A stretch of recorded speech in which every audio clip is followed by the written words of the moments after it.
કે આજે આટલી જનમેદની ને આટલે આજે બધા ભેગા થયા છે અને આજે વરસાદ નથી પડ્યો એટલે કુદરતનો પણ આપણે આભાર માનવો જોઈએ મિત્રો.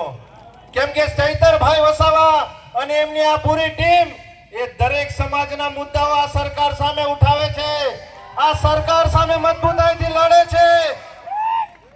એના માટે જ આપણા સાહેબશ્રીને જેલમાં મૂક્યા છે.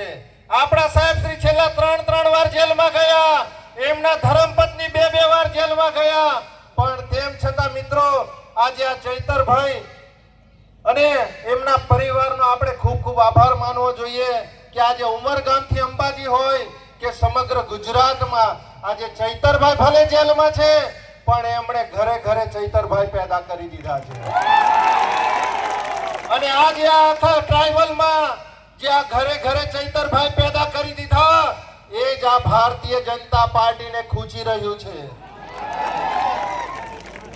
જ્યારથી આપણે આ જિલ્લા પંચાયત બની છે મિત્રો, આ ભારતીય જનતા પાર્ટીએ આપણા ચૈતરભાઈને એક નહીં જેવી સામાન્ય કેસમાં અઠવાડિયામાં 3 દિવસ સુધી તારીખો પાડતા હતા. આ લોકો એક દિવસ ચૈતરભાઈ જેલ તારીખ ભરવા ના જાય તો આ લોકો એમની પર વોરંટ કાઢતા હતા.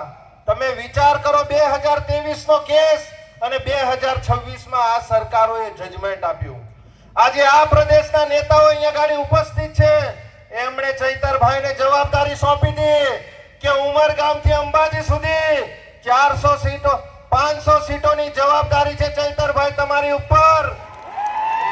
અને આ 500 સીટોમાંથી આપણા ચૈતરભાઈએ રાત દિવસ ભૂખે તરસે પરિવારની ચિંતા કર્યા વગર દરેક સમાજમાં દરેક ગામે ગામ તમામ વિસ્તારોમાં જઈને આ ભારતીય જનતા પાર્ટીના ઉમરગામથી અંબાજીમાં આ તાલુકા પંચાયત આ જિલ્લા પંચાયતમાં સુપડા સાફ કરી નાખ્યા અને 400 સીટો લાવ્યા. આપણે કેટલી લાવ્યા?